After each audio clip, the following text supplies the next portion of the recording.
Este portarrollo en Mercado Libre a mí me costó 108 pesos, pero ahorita tiene más descuento, así que está en 99 pesos por si les interesa. Vamos a sacar y aquí está, miren.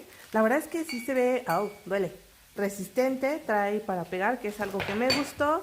Trae incluso su instructivo de cómo utilizar.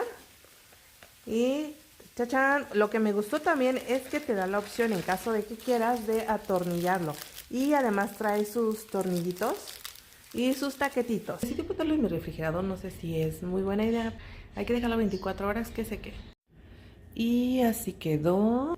Lo que me gustó es que esta cosita ayuda para que al momento de meter la servitoalla, esto no se salga tan fácilmente. Oh, por cierto, nota importante, este rollo que metí es de 250 hojas, o sea que sí está bastante gruesito, entonces sí puedes meter uno grandecito.